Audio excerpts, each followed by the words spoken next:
Hello everyone, welcome back to my YouTube channel. तो आज का जो टॉपिक है वो है पाकिस्तान की मांग। इसमें हम पाकिस्तान की मांग देखेंगे और फिर हम सत्याग्रह आंदोलन, अगस्त प्रस्ताव, जो अगस्त ऑफर है वो डिस्कस करेंगे।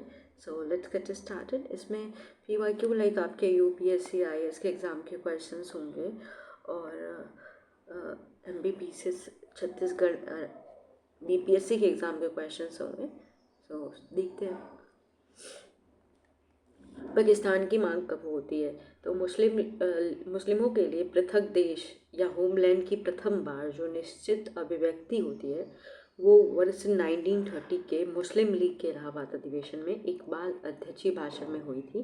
तो इकबाल ने यह शब्द नहीं प्रयोग किया था पाकिस्तान के लिए अलग नहीं, लेकिन अलग निर्वाचन की बात बोला था। मुस्लिम लीग के इलाहाबाद अधिवेशन में मुस्लिमों के लिए पृथक देश जो था, पृथक देश की बात हुई थी। पाकिस्तान शब्द यूज़ नहीं किया था, पृथक देश की बात की थी पाकिस्तान के लिए, ठीक है। जबकि कैम्ब्रिज विश्वविद्यालय ने एक छात्र जो थे कैम्ब्रिज विश्वविद्यालय के चौधरी रहमत अली, उन्होंने 1930 में पाकिस्तान शब्द का सर्वप्रथम प्रयोग किया था। Now and never or we to live or perish for ever. Now or never are we to live or or perish for ever. तो ये जो बुक थी ना, इसमें ये जो पैम्पलेट था ना, के नाम से वितरित अपने पैम्पलेट में ये किया था पाकिस्तान शब्द का प्रयोग। तो पूछा जा सकता है कहाँ से थे। कैम्ब्रिज विश्वविद्यालय के एक स्टूडेंट थे चौधरी रहमत अली। जबकि मुस्लिमों के लिए पृथक निर्वाचन, पृथक देश की बात की गई थी, होमलैंड, लेकिन वहाँ पाकिस्तान शब्द का जिक्र नहीं था। तो वो 1930 में मुस्लिम लीग के इलाहाबाद अधिवेशन में होता है। इकबाल जो थे ने ये शब्द भाषण ये बोला था अपने स्पीच में, ठीक है। देन पाकिस्तान शब्द का प्रयोग किया था कब। कैम्ब्रिज विश्वविद्यालय के एक छात्र थे चौधरी रहमत अली, उन्होंने 1933 में इसका प्रयोग किया था और एक पैम्पलेट था उसमें इसका जिक्र किया था। ब्रिटिश भारत की पांच उत्तरी राजनीतिक इकाइयों के नामों के अंग्रेज प्रथमाक्षरों को मिलाकर यह नाम बनाया गया था। तो ब्रिटिश भारत की 5 उत्तरी राजनीतिक इकाइयों के नामों के अंग्रेजों के प्रथमाक्षरों को मिलाकर यह नाम बनाया गया था। जैसे कि पंजाब का नॉर्थ वेस्ट फ्रंटियर प्रोविंस, और कश्मीर, सिंध और बलूचिस्तान। तो इन सब के जो अक्षर होते हैं, इकाइयों के अक्षर हैं, उनको जोड़ के पाकिस्तान शब्द बनाया गया था। Punjab north west frontier province and जो हमने देखा ना, पंजाब के इधर का नॉर्थ वेस्ट, ये अगर भारत का अगर इधर मैप बना दे तो इधर वाला एरिया, एंड नॉर्थ वेस्ट की बात हो रहा है, नॉर्थ वेस्ट फ्रंटियर, और कश्मीर जो है, सिंध और बलूचिस्तान। इन सब के नाम में जो लेटर्स हैं उसका प्रयोग करके इस वर्ड को बनाया गया था। 22 मार्च से 24 मार्च 1940 को मुस्लिम लीग का अधिवेशन लाहौर में हुआ था। 22 से 24 मार्च में मुस्लिम लीग का अधिवेशन लाहौर में हुआ था और इसकी अध्यक्षता की थी मोहम्मद अली जिन्ना ने। किसने की थी? मोहम्मद अली जिन्ना ने इसकी अध्यक्षता की थी। इस अधिवेशन में भारत से अलग मुस्लिम राष्ट्र पाकिस्तान की मांग की थी। किसने मांग की थी? मोहम्मद अली जिन्ना ने। जो मुस्लिम लीग का लाहौर अधिवेशन हुआ था 22 से 24 मार्च 1940 के बीच में, तो इसमें मुस्लिम राष्ट्र यानी पाकिस्तान की मांग की थी। अगर मांग पूछे किसने की तो मोहम्मद अली जिन्ना ने अधिवेशन में भाषण देते हुए कहा था कि वे अलग मुस्लिम राष्ट्र के अतिरिक्त और कुछ नहीं स्वीकार करेंगे। तो इन्होंने ऐसा अपने स्पीच में कहा था कि वे अलग मुस्लिम राष्ट्र के अतिरिक्त और कुछ स्वीकार नहीं करेंगे। और सरोजनी नायडू ने जब 1916 में क्या हुआ था, लखनऊ समझौता हुआ था जिसमें मुस्लिम लीग जो थी वो कांग्रेस के साथ मिल जाती है। तो इसमें मोहम्मद अली जिन्ना और तिलक का, बाल गंगाधर तिलक का बहुत इम्पोर्टेंट रोल है। तो इस पैक्ट के बाद सरोजनी नायडू ने कहा था, एम्बेसडर कहा था मोहम्मद अली जिन्ना को हिंदू मुस्लिम यूनिटी का। तो अगर देखा जाए तो क्या बोला था कि मोहम्मद अली जिन्ना को हिंदू मुस्लिम एकता का दूत किसने कहा था? तो सरोजनी नायडू ने कहा था। बाद में इनको क्या पता था कि ये अलग पाकिस्तान राष्ट्र की मांग करेंगे। 1940 में जो सेशन होता है मुस्लिम लीग का लाहौर अधिवेशन, उसमें ये मांग करते हैं। देश के प्रथम प्रधानमंत्री पंडित जवाहरलाल नेहरू ने अपनी पुस्तक डिस्कवरी ऑफ इंडिया में एक पेज पे पेज इतना इंपॉर्टेंट नहीं है, लेकिन डिस्कवरी ऑफ इंडिया किसी है, जवाहरलाल नेहरू की। इसमें उन्होंने उल्लेख किया है कि मोहम्मद इकबाल ने उनसे मुलाकात के दौरान में कहा था, आप यानी नेहरू को, कि एक राष्ट्रभक्त है, आप क्या है, एक देशभक्त राष्ट्रभक्त है, जबकि जिन्ना एक राजनीतिक है, पॉलिटिशियन है। ऐसा इकबाल ने कहा था नेहरू से जब वो मिला था। और ये जो नेहरू जी ने अपनी एक डिस्कवरी ऑफ इंडिया बुक में एक पेज पर इसको कवर किया है। मार्च 1940 में लाहौर में आयोजित मुस्लिम लीग की वार्षिक अधिवेशन में जिन्ना के द्विराष्ट्र सिद्धांत को मान्यता दी गई थी। तो मान्यता कब दी गई थी? 1940 में, जो लाहौर के अधिवेशन उसमें उसने प्रस्ताव रखा कि द्विराष्ट्र यानी अलग पाकिस्तान की मांग की थी। तो द्विराष्ट्र के सिद्धांत को मान्यता दी गई और इससे संबंधित प्रस्ताव प्रारूप सिकंदर हयात ने तैयार किया था। ये जो प्रस्ताव है, ये जो रूपरेखा है, किसने तैयार की थी? प्रारूप सिकंदर हयात खान ने। जबकि जो फजलुल हक हैं, उन्होंने 23 मार्च 1940 को इसको प्रस्तुत किया था। देखिए, रूपरेखा फॉर्मेट जो है वो रेडी किसने किया था? प्रारूप सिकंदर हयात खान ने। और जबकि फजलुल हक जो थे, उन्होंने इसको प्रस्तुत किया था, या फिर कह सकते विमोचन किया था, अनुमोदन किया था। तो 23 मार्च 1940 को ही क्या मनाया जाता है? Just 1 minute. हाँ, तो 23 मार्च को ही 1940 को एक डे मनाया जाता है, एक डे सेलिब्रेट किया जाता है, जब इस दिन ये प्रस्ताव प्रस्तुत किया गया था, जिसने फजल हक ने प्रस्तुत किया था। तो ये डेट गलत दिया गया, यहाँ 1940 होना चाहिए। तो 1940 यानी 23 मार्च 1940 को मुस्लिम लीग द्वारा पाकिस्तान दिवस या रेजोल्यूशन डे या रिपब्लिक डे मनाया गया था पाकिस्तान द्वारा 23 मार्च 1940 को, जब ये प्रस्ताव प्रस्तुत किया गया था। किसके द्वारा? फजल हक, जिन्होंने इसका अनुमोदन किया था। जबकि रूपरेखा किसने तैयार की थी? प्रारूप सिकंदर हयात खान ने तैयार किया था। ठीक है, चलिए PYQ क्वेश्चन डिस्कस कर लेते हैं, देन हम डिस्कस करेंगे अगस्त प्रस्ताव। ठीक है, भारतीय मुसलमानों के पृथक राज्य के लिए पाकिस्तान शब्द का प्रयोग सबसे पहले निम्न में से किसने किया था? तो पाकिस्तान शब्द का प्रयोग, देखिए मैंने बताया था, एक स्टूडेंट थे चौधरी रहमत अली, उनके मित्र। जबकि इकबाल ने तो वो 1930 में एक अलग राष्ट्र यानी मुस्लिम राष्ट्र की मांग की थी, तो वो अलग था, तो वहाँ पे शब्द नहीं प्रयोग किया गया था। लेकिन जो चौधरी रहमत है, भारतीय मुसलमानों के लिए पृथक राज्य पाकिस्तान शब्द का प्रयोग सर्वप्रथम कैम्ब्रिज विश्वविद्यालय के छात्र रहमत अली ने अपने पत्र, जिसका शीर्षक था नाउ और नेवर, में प्रस्तुत किया था। कहाँ के स्टूडेंट थे? कैम्ब्रिज विश्वविद्यालय के। ठीक है, क्लियर। नेक्स्ट क्वेश्चन भी है, मुसलमानों के लिए पृथक राष्ट्र का विचार दिया था। तो मुसलमानों के लिए पृथक राष्ट्र का जो मांग दिया था 1930 में, मुस्लिम लीग का जो अधिवेशन हुआ था, उस टाइम मोहम्मद इकबाल ने ये बोला था। तो C is the correct answer. और जबकि पाकिस्तान की मांग जो की थी 1940 में लाहौर अधिवेशन में, मुस्लिम लीग के लाहौर अधिवेशन में किया गया था। निम्नलिखित में से किसने सर्वप्रथम भारत में एक पृथक मुस्लिम राज्य का प्रस्ताव रखा था? तो मोहम्मद इकबाल ने एक पृथक राज्य की बात की थी। पाकिस्तान के अलग राज्य आंदोलन का नेतृत्व किसने किया था? तो पाकिस्तान के अलग राज्य आंदोलन का नेतृत्व किसने किया था? तो ये था मोहम्मद अली जिन्ना ने 1940 में जो लाहौर अधिवेशन हुआ था उस पे किया था। ठीक है, तो 22 से 24 मार्च 1940 को मुस्लिम लीग का अधिवेशन, मुस्लिम लीग का जो अधिवेशन होता है, उस लाहौर अधिवेशन होता है, उसकी जो अध्यक्षता थी मोहम्मद अली जिन्ना ने की थी। और इस अधिवेशन में भारत से अलग मुस्लिम राष्ट्र पाकिस्तान की मांग की गई थी। और जिन्ना ने अधिवेशन में भाषण देते हुए कहा कि वे अलग मुस्लिम राष्ट्र के अतिरिक्त कुछ भी स्वीकार नहीं करेंगे। एंड निम्नलिखित में से किसने मोहम्मद अली जिन्ना को हिंदू मुस्लिम एकता का दूत कहा था? तो सरोजिनी नायडू ने कहा था, और ये इम्पॉर्टेंट है। ठीक है, कथन एक दिया गया है जो अभी मैंने बताया ना कि नेहरू एक राष्ट्रभक्त है, जबकि जिन्ना एक राजनीतिक है। डिस्कवरी ऑफ इंडिया जो बुक थी नेहरू की, उसमें इन्होंने बताया था कि नेहरू जब इकबाल से एक मीटिंग होती है, उसमें इकबाल इनको कहता है कि आप एक राष्ट्रभक्त है, जबकि जिन्ना एक पॉलिटिशियन है, राजनीतिक है। ऐसा कहा था मोहम्मद इकबाल ने। ठीक है, तो वो अपने डिस्कवरी ऑफ इंडिया में आपको देखने को मिलेगा, एक पेज पे ये मेंशन किया गया है। निम्नलिखित में से कौन सा एक कथन मोहम्मद अली जिन्ना के विषय में सही नहीं है? वे दो राष्ट्र के सिद्धांत के समर्थक थे, तो ये बात तो सही है।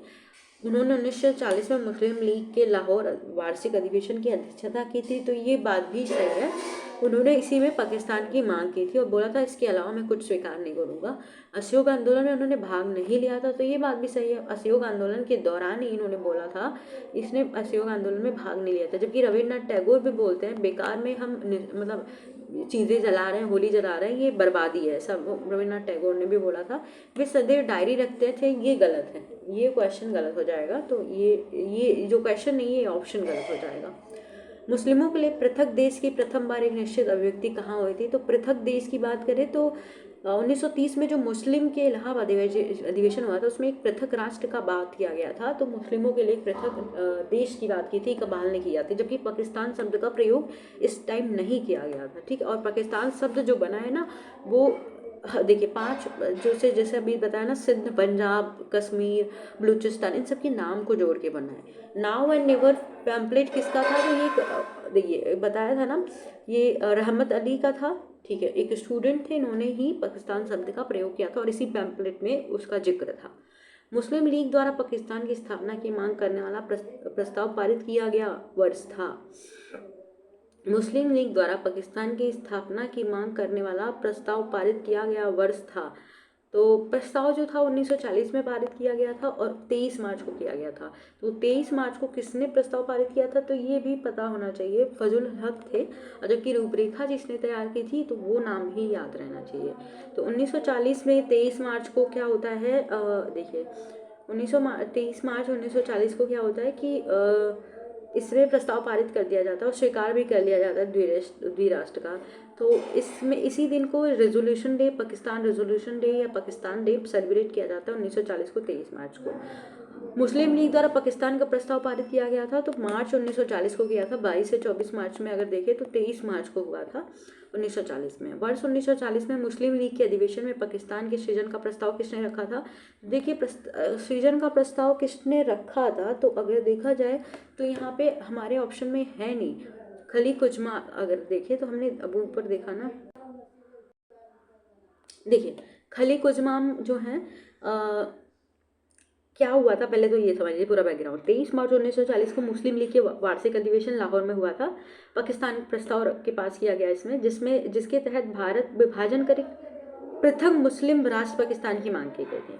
और इस प्रस्ताव को फजल हक ने प्रस्ताव को प्रस्तुत किया या विमोचन किया था, अनुमोदन किया था फजल हक ने, लेकिन और खलीक उजमा ने किया था। तो हमने ऊपर इनका नाम नहीं देखा था, तो जबकि यहाँ पे ये एक नाम नहीं है। अगर यहाँ पे फजलुल हक होता तो हम उसके साथ जाते, लेकिन यहाँ पे नहीं है, लेकिन ऊपर हमने नहीं देखा था, ये भी साथ में थे। तो खलीक उजमा के इसका अनुमोदन किया था, तो ये भी थे, तो ये भी ठीक है। और इसकी रूपरेखा तैयार की थी सर सिकंदर हयात खान ने, और दोनों लोगों की भूमिका थी। तो मोहम्मद इकबाल और जिन्ना रहमत नहीं है। रहमत अली तो शब्द का प्रयोग किया था पाकिस्तान में, ठीक, पाकिस्तान शब्द का प्रयोग किया था, जबकि ये वाला सही है। तो D option will be the correct answer. Pakistan प्रस्ताव की रूपरेखा किसने तैयार की थी? तो पाकिस्तान प्रस्ताव की रूपरेखा अगर देखी जाए तो सिकंदर हयात खान ने तैयार की थी। ठीक है, प्रस्ताव की रूपरेखा सिकंदर हयात खान ने। नेक्स्ट क्वेश्चन है, मुस्लिम लीग का वार्षिक अधिवेशन जिसने जिन्ना को 2 राष्ट्र के सिद्धांत की मान्यता दी गई थी हुआ था। तो ये जो अधिवेशन हुआ था लाहौर में हुआ था 1940 में, और 23 मार्च को वो प्रस्तुत किया गया था। तो उसी दिन रेजोल्यूशन डे या पाकिस्तान डे सेलिब्रेट किया गया था। मुस्लिम लीग ने भारत के विभाजन की मांग का प्रस्ताव अपने किस अधिवेशन में दिया था? तो भारत के विभाजन की मांग लाहौर अधिवेशन 1940 में। वह कौन तिथि थी जब मुस्लिम लीग ने पाकिस्तान दिवस मनाया था? तो वो थी 23 मार्च। ये आई थिंक ये गलत दिया है इसमें, आई थिंक ये पूछा गया तो 1943 भी हो सकता है, बट ठीक है। 1940 में प्रस्तुत किया था उसी दिन, ये थोड़ा सा डाउटफुल है क्योंकि इसमें कहीं कहीं पे 1940 दिया है। तो 23 और 22 मार्च को 1940 को मुस्लिम लीग का अधिवेशन लाहौर में हुआ और इसकी अध्यक्षता मोहम्मद अली जिन्ना ने की। 23 मार्च 1940 को इस अधिवेशन में भारत एक अलग मुस्लिम राष्ट्र पाकिस्तान की मांग करते हुए प्रस्ताव पारित किया। इस तिथि स्मृति में मार्च 1943 को मुस्लिम लीग पाकिस्तान दिवस मनाया। ये थोड़ा मुझे डाउटफुल लग रहा है, 1943 कहीं कहीं दिया है, कहीं पे 40 दिया है। तो 1940 में आई थिंक किया गया था, लेकिन ये माना गया है। ये क्वेश्चन एक बार रीचेक करके मैं आपको बताऊंगी। मुस्लिम लीग के लाहौर अधिवेशन की अध्यक्षता किसने की थी? तो लाहौर अधिवेशन की मोहम्मद अली जिन्ना ने की थी और इन्होंने बोला था मैं पाकिस्तान के अलावा और कुछ स्वीकार नहीं करूँगा। चलिए नेक्स्ट हम व्यक्तिगत सत्याग्रह देखें। व्यक्तिगत सत्याग्रह देखने से पहले हमें क्या देखना चाहिए? यस, अगस्त प्रस्ताव देख लेते हैं, तो ये हमको समझ आएगा। ठीक है, क्योंकि अगस्त प्रस्ताव पहले आया था, तब व्यक्तिगत सत्याग्रह होगा। देखिए, जब ये यहाँ से अगस्त प्रस्ताव का थोड़ा सा देख लेते हैं। 1939 में द्वितीय विश्व युद्ध होता है, जिसमें जर्मनी, इटली और ठीक है जापान एक साथ रहते हैं, और ये ब्रिटिशर पे भारी पड़ जाते हैं। जो ब्रिटिशर के मित्र देश होते हैं उन पर ज़्यादा से ज़्यादा उनको पराजित ही कर देते हैं। तो अब क्या हुआ कि भारतीयों को ये जबरदस्ती कह रहे थे कि शामिल हो जाए, लेकिन भारतीयों ने मना कर दिया था, और इसके चक्कर में कांग्रेस ने मंत्रिमंडल से त्यागपत्र दे दिया था, जितने भी प्रांत में थे उसके। अब कांग्रेस को कैसे शामिल करना था युद्ध में, भारतीयों को शामिल नहीं करते तो फिर ये जो जापान है ना, अगर ये इंडिया आप देख सकते हो तो इधर जापान है, जापान ने सिंगापुर पे कब्जा कर लिया था, बर्मा पे भी, बर्मा तक पहुंच गए थे। अब ये जापान चाहते तो इंडिया पे ब्रिटिशर को हरा सकते थे, ब्रिटिशर पे भी डर हो गया था। तो ब्रिटिशर के जो मित्र देश थे जैसे रसिया, अमेरिका, इन्होंने बोला कि या तो फिर आप भारत को स्वतंत्र कर दो, या तो भारत को अपने साथ ले लो युद्ध में, क्योंकि हार तो सुनिश्चित है। अब ये कुछ न कुछ करके भारत को अपने साथ लेना चाहते थे, तो ये एक एक प्रस्ताव लेके आएंगे। चले, अब अगस्त प्रस्ताव आएगा तो अगस्त प्रस्ताव को कोई स्वीकार नहीं करता है। फिर ये जब खतरा और बढ़ जाता है तो क्रिप्स मिशन लेके आता है, चाहता है कि भारत को लालच देके अपने साथ लेना चाहते हैं, युद्ध में साथ लेना चाहता है। ये युद्ध जो चलता है 1939 से 1945 के बीच में चलता है, ठीक है। तो अगर देखा जाए तो अगस्त प्रस्ताव आया था 8 अगस्त 1940 को, क्योंकि गांधी जी और कांग्रेस ने पहले ही बोल दिया था कि अगर आप हमारी बातें स्वीकार करोगे तभी हम युद्ध में शामिल होंगे, युद्ध में हम पार्टिसिपेट करेंगे, आपका साथ देंगे, सहयोग करेंगे। जैसे कि पहले युद्ध जो हुआ था 1914 में, गांधी जी ने सहयोग करवाया था, भारतीयों ने सहयोग किया था, और रिजल्ट में रॉलेक एक्ट मिल गया, कर बढ़ गया, ये सब चीज़ें हो गई थी। तो अब ये भारतीय रिस्क नहीं ले सकते, क्योंकि ये जो है बैक स्टेप करती है, ये जो लालच देते हैं भारतीयों को, उसके बाद कुछ अलग काम करते हैं। चलिए, तो अगस्त प्रस्ताव की बात करें तो अगस्त प्रस्ताव इसीलिए आया क्योंकि भारतीयों ने कांग्रेस ने मांग रखी। क्या मांग रखी थी वो देख लेते हैं। चलिए देखते हैं अगस्त प्रस्ताव क्या था। ये आया था 8 अगस्त 1940 को आया था, ठीक है। 8 अगस्त 1940 को ये प्रस्ताव आया था, और इसमें पहले बैकग्राउंड समझ लेते हैं। तो कांग्रेस मंत्रिमंडल के त्यागपत्र के पश्चात मार्च 1940 में कांग्रेस का वार्षिक अधिवेशन रामगढ़ में होता है। अब ये रामगढ़ कहाँ पे है? ये रामगढ़ जो है ये झारखंड में है। तो यहाँ पे देखिए कांग्रेस का सेशन होता है, वार्षिक अधिवेशन रामगढ़ झारखंड में आयोजित किया जाता है, और इसमें कॉन्फ्रेंस में ब्रिटिश सरकार के सहयोग का प्रस्ताव रखा है। यहाँ पे कांग्रेस ने ब्रिटिश सरकार से इस शर्त पर सहयोग का प्रस्ताव रखा कि केंद्र में अंतरिम राष्ट्रीय सरकार की स्थापना की जाए। तो अंतरिम राष्ट्रीय सरकार की स्थापना की जाए, और युद्ध के दौरान कांग्रेस का सहयोग प्राप्त करने की मंशा से जो वायसराय रहता है उस टाइम, वो लॉर्ड लिनलिथगो जो रहता है, और इस टाइम ब्रिटिश के पीएम कौन रहते हैं? चर्चिल। तो लिनलिथगो ने कांग्रेस के समक्ष एक प्रस्ताव रखा, जिसमें अगस्त प्रस्ताव के नाम से जाना जाता है, और इस प्रस्ताव कांग्रेस की अंतिम सरकार के गठन की मांग को अस्वीकार कर दिया। तो जो अंतरिम सरकार थी, जो बोला ना कि केंद्र में राष्ट्रीय सरकार की स्थापना की जाए, तो कांग्रेस के प्रस्ताव को ही खारिज कर दिया, मतलब अस्वीकार कर लिया था इस वायसराय ने, और अगस्त प्रस्ताव लेके आए जो लालच देने के लिए। तो इसमें क्या था अगस्त प्रस्ताव में वो देख लेते हैं।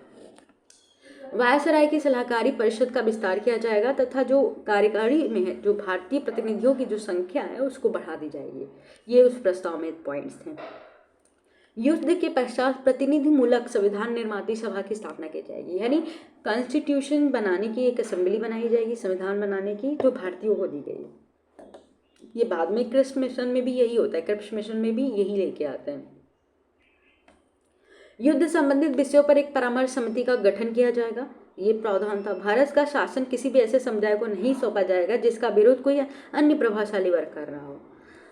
तो अब ये क्या है, इसमें देखिए कांग्रेस तो सपोर्ट नहीं करती है, लेकिन मुस्लिम इसका सपोर्ट करती है, मुस्लिम लीग इसका सपोर्ट करती है, मुस्लिम लीग इसको एक्सेप्ट कर लेती है। क्यों?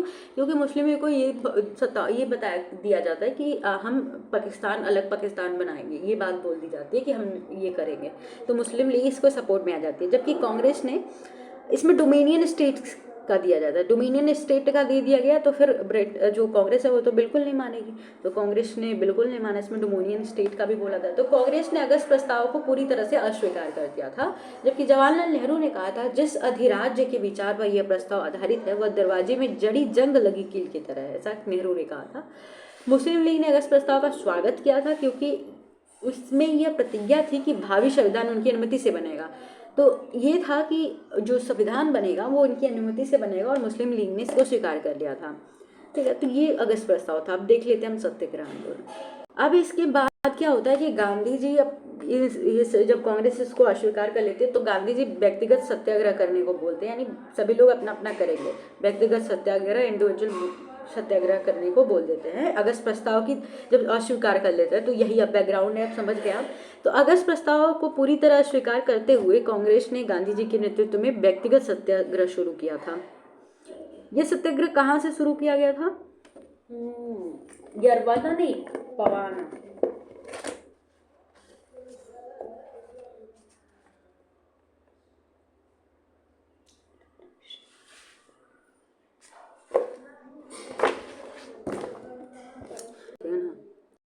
हाँ, तो व्यक्तिगत सत्याग्रह कहाँ से शुरू किया गया था? पवनार वर्धा, जो कि महाराष्ट्र में है, ठीक है, बॉम्बे, पवनार वर्धा में ये शुरू किया गया था। ये देखिए किसके विरोध में? अगस्त प्रस्ताव के विरोध में। तो यह सत्याग्रह ब्रिटिश सरकार के भारत के नीति के प्रति नैतिक विरोध की प्रतीकात्मक अभिव्यक्ति थी। और व्यक्तिगत सत्याग्रह की शुरुआत कब हुई थी? वर्धा से हुई थी, पवाना वर्धा से, और 17 अक्टूबर 1940 को हुई थी। और विनोबा भावे जो थे वो प्रथम सत्याग्रही थे। ये दो ही पूछा जाता है, प्रथम सत्याग्रही कौन थे? व्यक्तिगत सत्याग्रही थे विनोबा भावे, दूसरे थे पंडित जवाहरलाल नेहरू। बाद में भी आते हैं, बहुत सारे हैं अभी, लेकिन हमें दो ही पढ़ना है। सर्वोदय शब्द जो है, सर्वोदय शब्द का सबसे पहले प्रयोग किया था महात्मा गांधी ने किया था, और विनोबा द्वारा गांधी जी के आदर्शों पर सर्वोदय समाज की स्थापना की गई थी। तो देखिए सर्वोदय शब्द का प्रयोग जैसे सर्वप्रथम महात्मा गांधी ने किया था, जैसे स्वराज शब्द का प्रयोग दयानंद सरस्वती ने किया था, बाद में इसको देखा गया कि किसने किसने किया। तो विनोबा भावे द्वारा गांधी जी के आदर्शों के प्रचार के लिए सर्वोदय समाज की स्थापना किसने की थी? तो विनोबा भावे ने। अब इसके क्वेश्चंस देख लेते हैं। महात्मा गांधी द्वारा व्यक्तिगत सत्याग्रह आंदोलन के लिए प्रथम सत्याग्रही कौन चुना गया था? तो वो देखिए चुने गए थे कौन? दूसरे थे जवाहरलाल नेहरू, जबकि पहले थे विनोबा भावे। ठीक है, विनोबा भावे जो थे प्रथम सत्याग्रही थे व्यक्तिगत सत्याग्रह में। ठीक है, व्यक्तिगत सत्याग्रह आंदोलन के प्रधान सत्याग्रही कौन थे? तो विनोबा भावे प्रथम थे और प्रधान भी थे।